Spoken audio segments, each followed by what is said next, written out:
Você já teve medo de, em algum momento da sua vida, alguém expor você como uma fraude, uma farsa?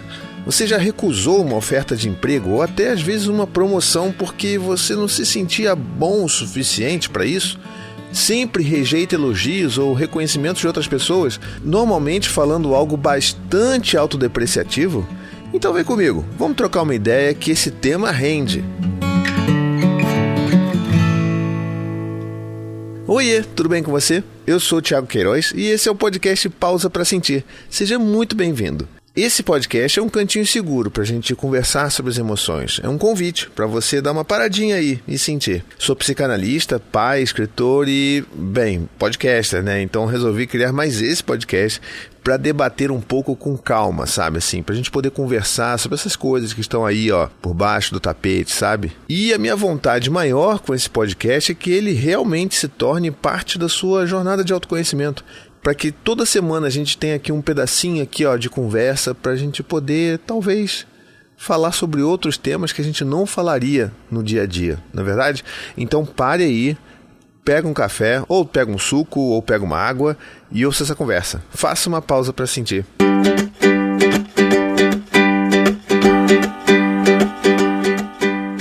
Pois muito que bem, que alegria que estão chegando os e-mails, cada vez mais e-mails chegando, e eu estou muito feliz de verdade, tá bom? Assim, aquele Thiago lá de trás que achava que ninguém nunca ia mandar e-mail, porque ninguém manda mais e-mail para podcast, aquele Thiago estava completamente enganado. Então, muito obrigado a todos vocês que estão querendo participar dessa conversa. É para isso que eu estou fazendo isso aqui, tá bom?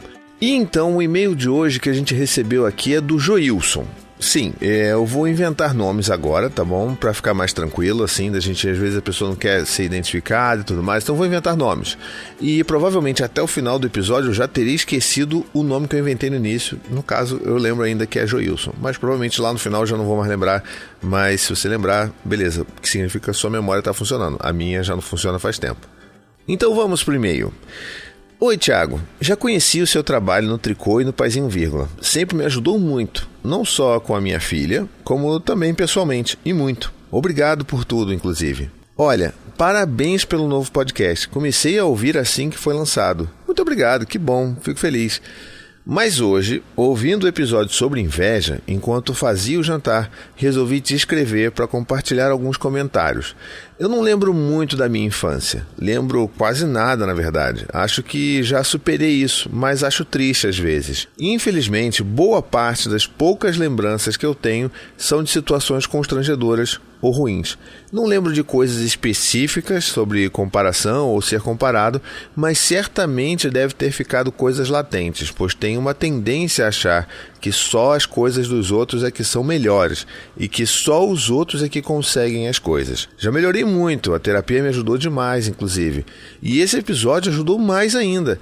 E foi legal ouvir de você que você mesmo também tem isso e que já melhorou. Às vezes eu evito postar algumas coisas em redes sociais para que outras pessoas não sintam coisas semelhantes. Não é tipo, não quero que tenham inveja de mim. Longe disso. É apenas não quero ser mais uma pessoa a criar desejos ou necessidades no meio de tanto estímulo que as redes já causam.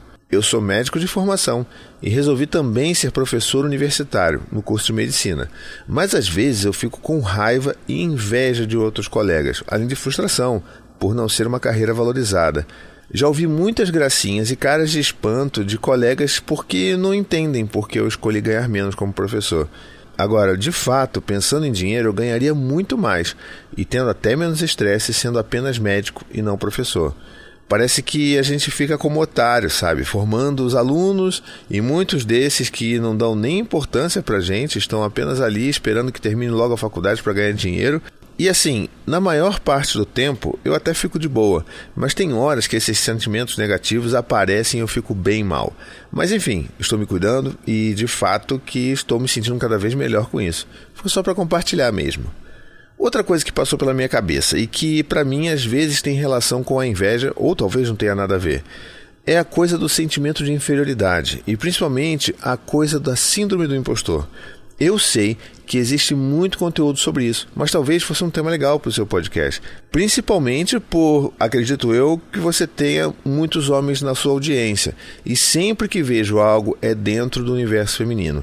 Sei que isso é bem mais prevalente nesse universo e é natural e compreensível e importantíssimo precisar de mais atenção entre elas, mas me sinto meio, entre aspas, desamparado. Eu tenho muito isso. É difícil, é pesado, eu fico inseguro, como se tudo que fosse conquistado, graduação, residência, mestrado, doutorado, concursos, fosse apenas sorte e acaso. Sinto que não sei nada. E como não sou branco e nem vim de famílias tradicionais, sou o primeiro médico da família, sinto que algumas vezes a minha palavra tem menos valor, menos crédito dentro do meio médico. Tenho que aturar alguns colegas brancos, inclusive, falarem besteira e serem ouvidos como a referência. Bem chato isso. Bom, talvez também tenha melhorado com o tempo e com a terapia, mas acho que esse assunto pode ajudar muita gente. Era isso. Acabou a choradeira do e-mail. Aí ele bota um smilezinho sorrindo aqui. Um smile sorrindo é meio redundante, né? Ele bota um emoji sorrindo aqui. Muito obrigado por tudo que você tem feito nesses podcasts todos. Sempre foi uma fonte de conhecimento e de cuidado. Um suporte importante, além de ser bem engraçado muitas vezes. Importante relaxar um pouquinho também, né? Tudo de melhor para você e para sua família. Querido, deixa eu lembrar o nome dele aqui, Joilson, é isso? Eu acho que é Joilson. Meu Deus, minha memória. Olha, muito obrigado por ter compartilhado comigo aqui, com todos os ouvintes, né? Eu ainda tenho que pensar num nome, inclusive, para as pessoas que ouvem o Pausa para Sentir.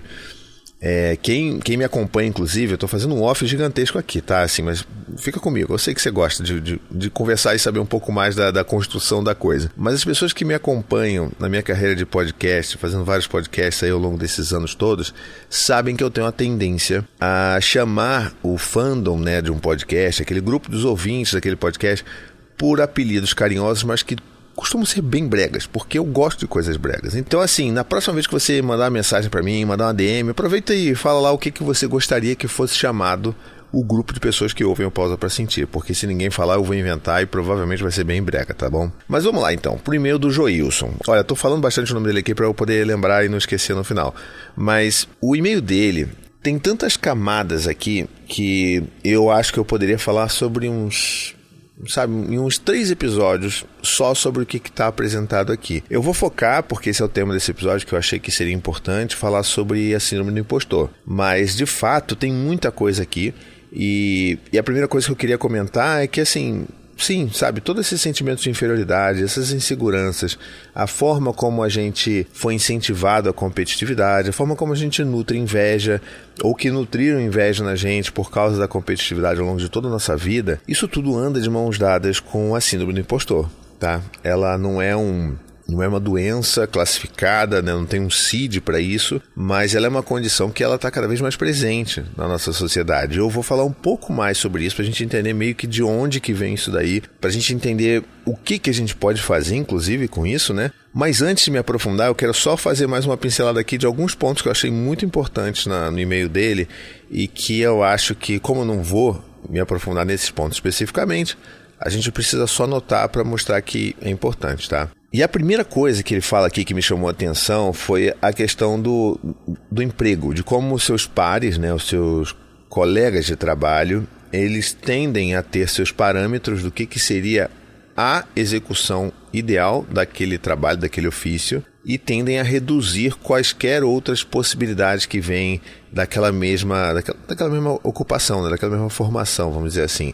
Então, por exemplo, ele notou aqui, né, como que os amigos, os colegas que são médicos acham estranho ele ter seguido carreira acadêmica também. E eu, como a minha primeira formação foi de engenheiro mecânico, eu também senti muito disso quando eu comecei a não trabalhar diretamente com projetos, sabe, projetos de cálculos mecânicos e todas aquelas coisas que a gente fazia tanto dentro da faculdade. E na hora que eu fui pro mercado de trabalho, tinha muita coisa desse sentido, mas também tinha outras coisas que envolviam basicamente lidar com contratos, né? Contratação, e você ter que lidar com as questões que aparecem depois que uma empresa fecha contrato com a outra. E, é claro, eu mesmo tinha esse preconceito de como que isso era uma condição menor, vamos dizer assim, mas eu acho que a gente precisa muito trabalhar nessa questão, porque, por exemplo, né, se todo mundo que é engenheiro fosse trabalhar só com projeto, as coisas não dariam certo, porque assim, a gente precisa de engenheiros para fazer outras coisas também. Da mesma forma do médico, né? Assim, se todos os médicos fossem só médicos e só clinicassem, a gente teria um problema gravíssimo que a gente não teria outros médicos que fossem professores e que passassem e formassem novas gerações de médicos. Então, eu acho que isso, eu não vou me aprofundar aqui nesse episódio, porque eu acho que isso fala muito sobre a sociedade, como ela hierarquiza os cargos e as profissões e como que isso adoece as pessoas, tá? Então, só queria notar isso aqui. E outra coisa que ele fala aqui muito por alto, que ele não tem certeza se é porque ele é não branco, que às vezes ele percebe que o que ele fala é levado menos em consideração do que as baboseiras que amigos, colegas brancos deles falam. Infelizmente, a gente vive numa sociedade, né, no Brasil, uma sociedade extremamente racista. E mesmo que isso não seja diretamente ali pulsante, ali aquele racismo que acontece escancarado, ele vai acontecer de uma forma estrutural também. Então é a desvalorização daquilo que você fala, do seu conhecimento, das suas habilidades, por conta, né, de você não ser uma pessoa branca. Então também não cabe a mim falar dessa perspectiva, assim, em termos de branquitude. Eu penso em fazer um episódio sobre isso, inclusive, mas eu queria também notar que isso sim é um fator, isso sim atravessa você. E é muito importante que a gente leve isso em consideração, sim, e assim, que todos nós lutemos contra isso, tá? Então, feito esses dois parênteses aqui, vamos falar então sobre a síndrome do impostor, tá? De onde que ela vem, e aí eu vou tentar trazer um conceito assim muito por alto de psicanálise, para vocês entenderem o que a psicanálise fala da síndrome do impostor, e para você entender como que as coisas têm muita relação, obviamente, com a forma como nós fomos criados, tá bom? Lá na nossa infância. Existem, dentro da psicanálise, a gente tem o que a gente chama de aparelho psíquico, e tem elementos estruturais dentro desse aparelho psíquico. Eu não vou explicar cada um, não vou falar para que cada um serve, eu vou falar apenas do que já age diretamente aqui com a síndrome do impostor, que é o superego. Então assim, a gente tem o superego, o ego e o id, né, dentro daquela psicanálise freudiana lá, que toda a gênese da psicanálise está ali e tudo mais. Outras mentes brilhantes vieram a partir dali, traçaram inclusive outras linhas de pensamento de psicanálise. Mas falando do início ali, da gênese da coisa, a gente tem esses três elementos. E a gente sabe que o superego, ele age como se fosse uma polícia com as nossas leis internas, vamos dizer assim. Ele é responsável pelas imposições, das sanções que nós fazemos em cima de nós mesmos, pelas normas, pelos padrões, sabe? E traz elementos ali morais em que a gente vai reconhecer, por exemplo, as leis externas da vida, né, das pessoas, tabus impostos pela sociedade, mas também outros elementos que vão vir não só da sociedade, mas, por exemplo, de outras pessoas, né? Quando você, por exemplo, admira ou, enfim, se espelha em pessoas, em figuras muito significativas, como suas figuras de cuidado principal, como os pais, os professores, super-heróis, inclusive. Se essas coisas são muito importantes, isso também acaba se misturando ali dentro dessa caixinha chamada superego. E, obviamente, aquilo que a gente idealiza de nós mesmos, né? Ou seja, as metas, as características que a gente deseja e cria para nós mesmos, criando inclusive uma situação que normalmente é muito conflitante entre essas diferentes partes do eu, vamos dizer assim, tá? Tentando falar de uma forma bem leve, bem tranquila. Então o superego, ele é como se fosse esse policial das nossas leis internas, que a gente pega de vários lugares, a gente compõe isso de vários lugares e tá ali sempre alerta e vigilante, sabe, para tudo aquilo que a gente faz. E aí o que acontece? Quando esse superego, ele é, vamos dizer assim, como se ele fosse uma entidade extremamente opressora, ela acaba contribuindo para o surgimento da síndrome do impostor. Não é a única coisa que ela causa, mas ela causa essa rigidez interna, onde você não confia em você mesmo, você não consegue enxergar a sua própria capacidade, você não consegue ver qual é o valor das coisas que você faz, né? E por que eu estou falando isso? Porque essa condição, ela obviamente anda de mãos muito bem dadas com a tão conhecida autoestima baixa. Eu ainda vou falar ainda no episódio específico só sobre autoestima, porque eu particularmente gosto de pensar em autoestima sem ser exatamente só em termos de alta ou baixa, mas eu não vou entrar aqui, senão esse episódio vai ficar gigantesco, né? Mas eu só quero que você entenda aí que essas condições que levam, que a gente conhece como autoestima baixa, estão ali também andando de mãos dadas ali com a síndrome do impostor. E aí, indo lá para nossa infância, vamos tentar entender então, né? A gente tem ali uma infância, vamos dizer que nós tenhamos pais, né, cuidadores principais, assim, não tô falando pai, mãe, mas pode ser a professora, pode ser a babá, pode ser a avó, se você for cuidado mais, né, teve um cuidado mais presente da sua avó, por exemplo.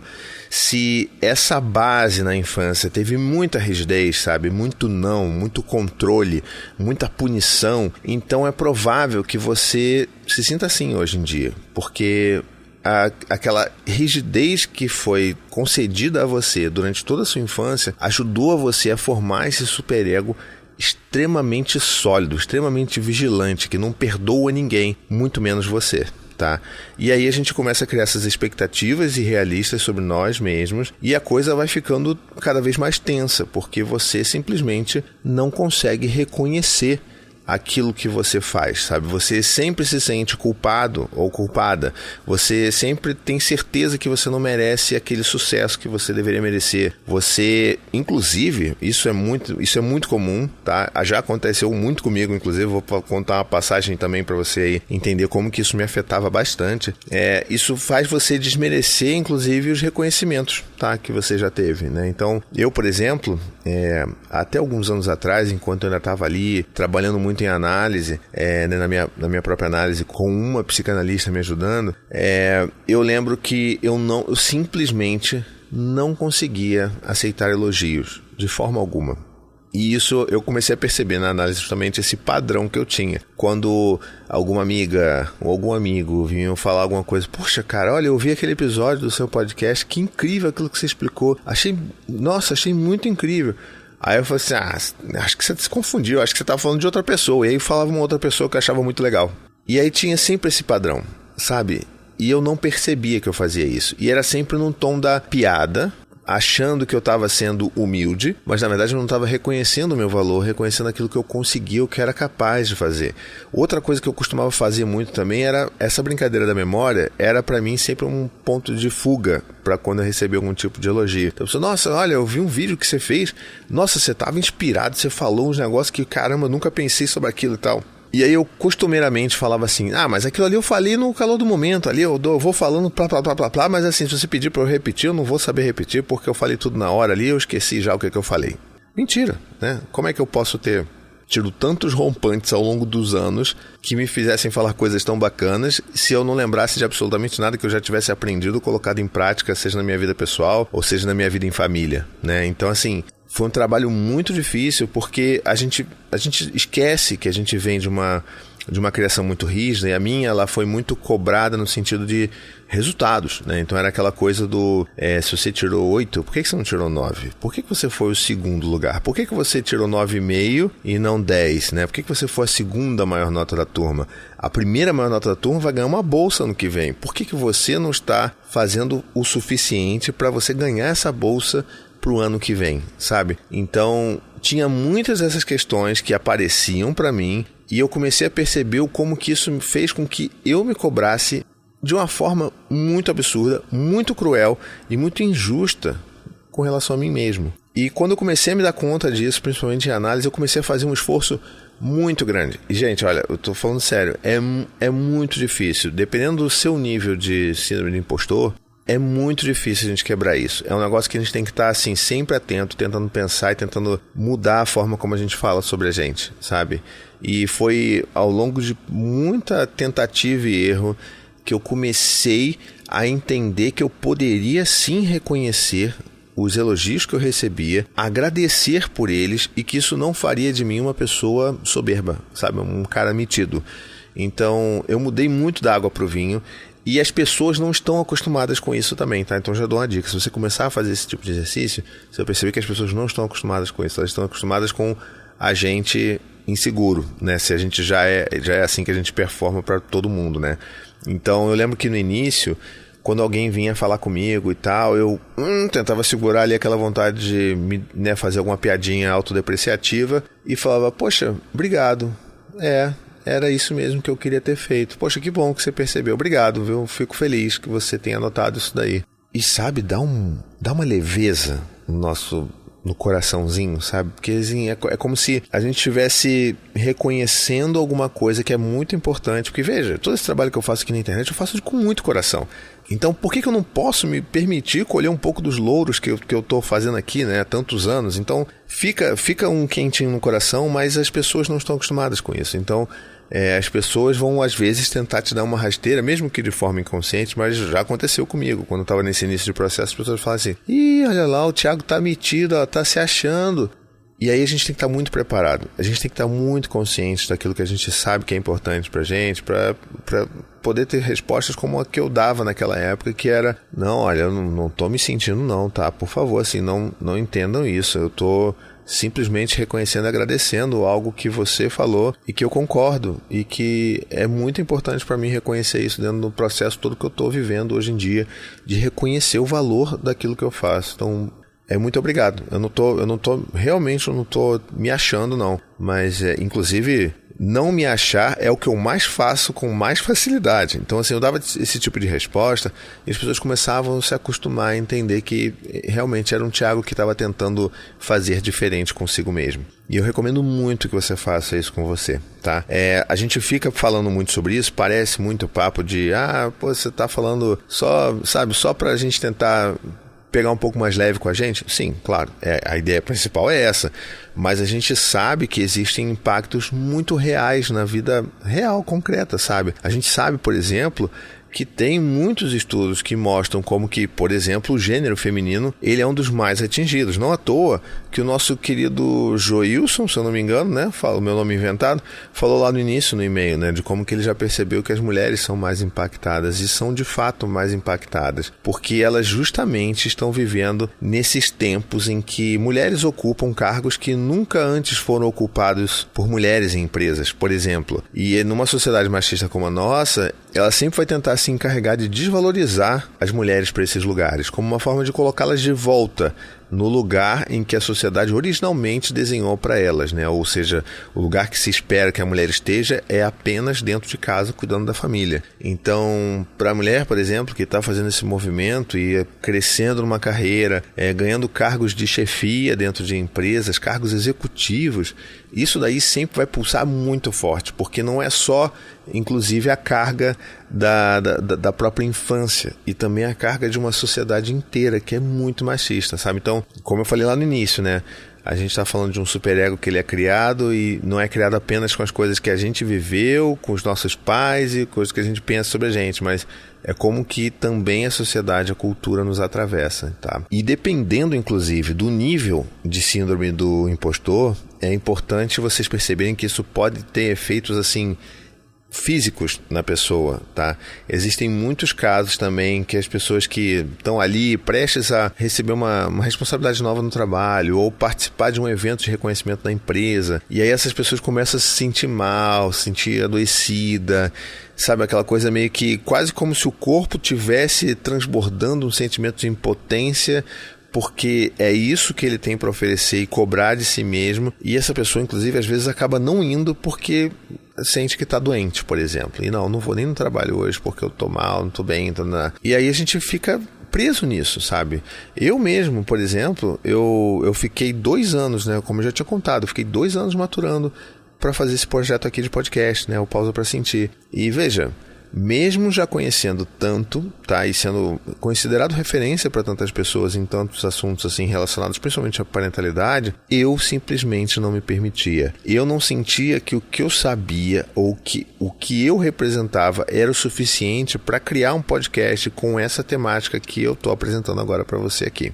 Eu passei 2 anos trabalhando isso, achando que, não, talvez não seja o momento ainda, eu preciso talvez debulhar melhor esses roteiros, não, eu preciso talvez esperar me formar oficialmente como psicanalista e pronto, agora eu tenho esse título, agora eu acho que eu posso falar sobre isso, não, peraí, talvez eu tenha que me formar e talvez... ter uns 2 anos aí já de carreira de psicanalista para poder falar sobre essas coisas. Então, assim, eu estava super inseguro. E, bom, eu tô aqui agora. Continuo inseguro? Continuo inseguro. Mas, inclusive, a cada vez que cada um de vocês, né, que estão me ouvindo, sempre mandam mensagens para mim falando que descobriram do nada esse podcast, ou porque um amigo ou uma amiga indicou e que vocês estão amando, isso me ajuda a olhar para isso, para reconhecer e falar, tá vendo?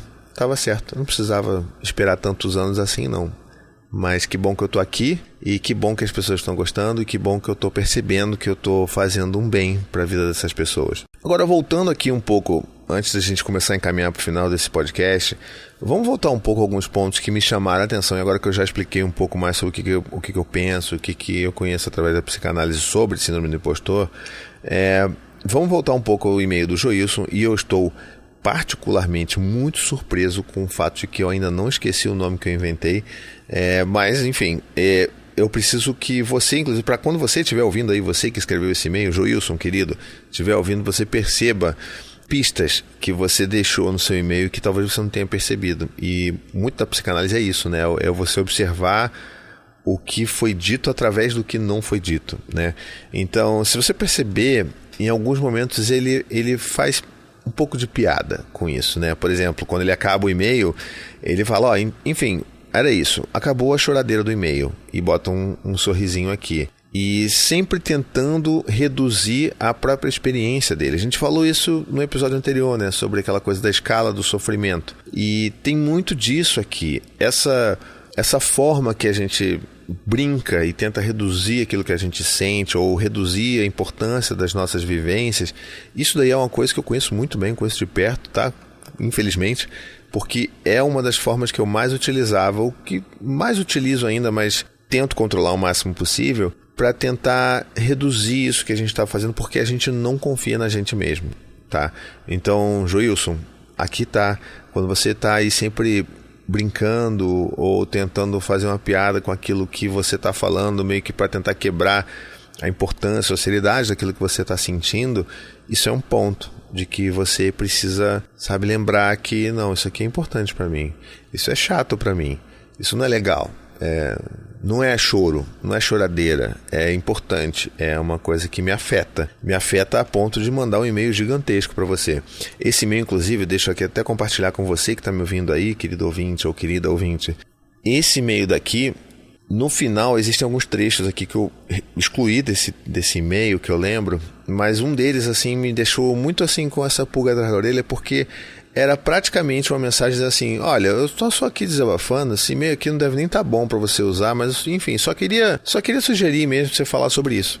Era como se o inconsciente dele estivesse gritando assim, por favor, me ajude, eu preciso aprender a lidar melhor com isso. Mas ali fora, né, não, isso aqui eu só mandei porque, enfim, não tinha nada para fazer. Mas não, tanto que você escreveu tanto, sabe? Então é uma coisa que a gente precisa perceber muito e precisa de um olho atento para isso, né? Um olho cuidadoso. Então essa é uma dica que não é nem uma dica, né? Mas isso é uma pista que eu gosto de deixar para você aí que está me ouvindo, para você perceber, principalmente no escrito, que eu acho que é mais fácil a gente recorrer isso daí e resgatar histórico, a forma como você fala sobre as coisas que você sente, ou sobre as coisas que você considera importantes. Você também faz piada sobre isso, sei lá, nas suas mensagens mais recentes do WhatsApp, nos e-mails que você manda, se bem que ninguém hoje em dia praticamente manda e-mail mais, mas enfim, nas mensagens que você troca, será que tem muito disso? Porque se tiver muito disso, é símbolo, né, é uma sinalização de que você precisa ter um esforço mais ativo para valorizar aquilo que você está vivenciando, tá? E aí a gente pode então encaminhar para as nossas 2 diquinhas finais, que vocês sempre gostam, né? Eu sei que tá todo mundo sempre falando, poxa, que bom que sempre no final tem umas dicas aqui para fechar o entendimento. Então a primeira dica que eu quero dar para você é a seguinte: vai fazer uma coisa e a síndrome do impostor tá gritando do seu lado, você tá com medo de que alguém descubra que você não é tão bom assim, que você não é tão suficiente assim, que você, na verdade, está enganando todo mundo, que você é uma farsa. Se você está com esse medo, vai com medo mesmo. Essa é a melhor dica que eu posso te dar. Vai com medo mesmo, porque a vida vai se encarregar de mostrar para você que as coisas não são necessariamente assim, e que você pode sim soltar um pouco ali ao pé do freio com relação ao julgamento que você tem, de você mesmo e perceber o quanto que as coisas vão acontecer e o quanto que as pessoas não têm exatamente tantas expectativas assim tão elevadas. É claro que existem casos e casos, existem casos de relações muito complexas com mães e pais nossos, né, que cobram muito da gente, sempre reduzem muito a gente. Então assim, vamos deixar esses casos de lado, mas tenta ver como que na maioria das vezes as pessoas que estão ao seu redor, elas não vão fazer isso, né, ou pelo menos eu espero que não. E tente se cercar de pessoas que vão sempre te botar para cima e não te botar para baixo. Isso é difícil de achar, tá? Então se você acha um amigo ou uma amiga que seja assim, gruda nessa pessoa, porque é importante, tá? É importante a gente ter alguém para contrabalancear tanta gente negativa ao nosso redor.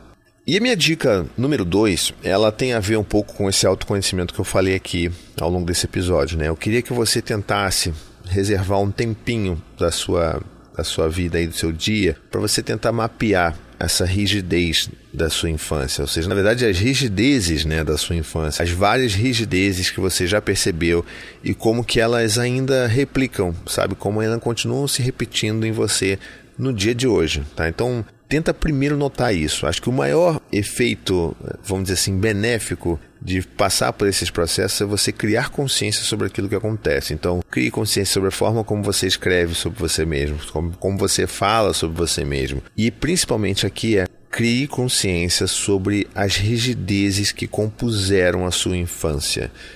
Como é que foi a sua infância? Foi muito rígida? Teve um pai e uma mãe muito controladora em cima de você, sempre colocando você para baixo? Quando você tirava uma nota muito alta na escola, seus pais diziam não fez mais que a sua obrigação. Se você tirava um 7, já era como se fosse o fim do mundo, sendo que 7 é a média, sabe? Então tá tudo bem. Então tenta mapear todas essas rigidezes que você possa identificar na sua história. Anota sobre isso, se você tiver um caderninho, um papelzinho, um diário. No bloco de notas do celular também serve, tá bom? Apesar de que esses processos sejam melhores quando você escreve com a própria mão, né, com o próprio punho, mas escreve em algum lugar, que isso vai fazer com que você consiga ter uma consciência mais plena sobre aquilo que você está falando e vivenciando, lembrando do seu passado. Inclusive, essa questão de lembrar do passado traz outro ponto lá do e-mail do Joilson, que é essa coisa do eu esqueço das coisas, tem poucas coisas que eu me lembro. Isso também é um episódio à parte para a gente falar sobre essa memória, sobre como memória também é mecanismo de defesa da nossa mente. Eu falei, inclusive, muito recentemente dentro de um podcast chamado Radiofobia. Dá uma procurada, é um episódio recente. Se você está ouvindo esse episódio aqui perto da data de lançamento, você vai olhar lá o Radiofobia, vai lá no feed do Radiofobia, você vai procurar e vai encontrar um lá comigo, tá? Falando um pouco sobre a minha carreira, sobre a minha história. E eu falo um pouco sobre essa questão de como que a gente fica preso nesse lugar da memória e esquecer, e como que isso, para você recuperar isso, é necessário também um trabalho ativo muito intenso para você recuperar essas pecinhas de quebra-cabeça. Eu sei porque foi um dos primeiros trabalhos que eu comecei a fazer quando eu estava ali no divã, de tentar recuperar minha memória, porque como eu vim falando ao longo desse episódio inteiro, eu venho brincando com a minha falta de memória, mas ela é realmente muito presente nas ausências de lembranças da minha infância. E como que quando a gente força um pouquinho a barra para lembrar, a gente lembra. Normalmente não são coisas muito boas, mas a gente às vezes precisa relembrar esses momentos aí pra gente poder fazer sentido sobre as nossas próprias histórias, tá bom? Fica aqui então essa dica. Um aviso final, inclusive, se esses processos são por demais doloridos para você, por demais difíceis e complexos para você, não hesite em procurar ajuda, tá bom? Assim, procure ajuda profissional, faça terapia, faça análise. E é claro que assim, a gente sabe que isso não é barato hoje em dia na sociedade que a gente vive. Existem alternativas, né, em universidades, enfim, existem instituições que oferecem tratamentos com valor social, mas enfim, tenta dar uma procurada na sua cidade, se isso for muito difícil para você, e tenta fazer disso um processo seu de resgate de si mesmo, tá bom?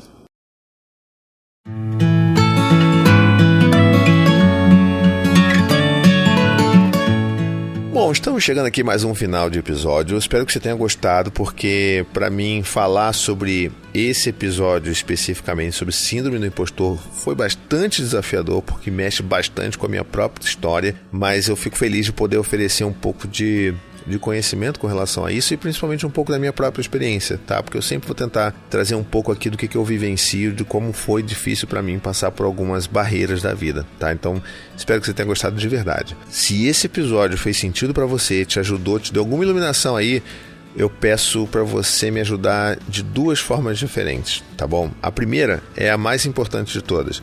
Me ajude a fazer uma piramidação do bem. Ou seja, você vai pegar, mandar para 3 amigos agora. Manda para 3 amigos ou 3 amigas. Seja no direct no Instagram, seja no WhatsApp. Pega esse episódio aqui e fala assim: olha, eu acho que você vai gostar desse episódio aqui. Só 3 pessoas. Porque talvez essas pessoas que você mandou também fazem... Porque aí o que acontece? Essas 3 pessoas vão ouvir, talvez elas parem aqui nesse finalzinho e falem assim, vou fazer a mesma coisa. E aí a gente está, divulgando cada vez mais a palavra do Pausa para Sentir para as pessoas. E é tudo que eu quero na minha vida, é isso. Fazer com que as pessoas conheçam cada vez mais o meu podcast e que a gente consiga estabelecer esse canal de cuidado, de afeto e de escuta cada vez mais com mais pessoas. Tá legal? Essa é a principal forma de você me ajudar. A segunda forma que você pode muito me ajudar é seguindo lá a página do podcast no Instagram. É só você ir lá no @pausa para sentir podcast. Você vai ver que tem um monte já de conteúdozinhos que a gente está preparando ali, colocando pequenas citações de coisas que a gente falou aqui no episódio, coisas que às vezes ajudam você para poder compartilhar com outras pessoas e mandar para as pessoas, para elas entenderem sobre o que é cada episódio que eu estou fazendo aqui. Então, enfim, sigam lá, me ajudem a divulgar o meu trabalho e eu vou ficar muito grato com você, tá bom? E é claro, né, também, se você quiser mandar a sua própria mensagem pra cá, pra gente poder bater esse papo aqui em cima de uma história sua, uma dificuldade sua, você pode ir lá no Pausa Pra Sentir podcast@gmail.com e a gente conversa sobre quais são as suas queixas, tá bom? Não esquece que a gente tá sempre aqui, toda terça-feira, com episódios inéditos, então a gente se vê semana que vem. Até a próxima, um beijo e fique bem.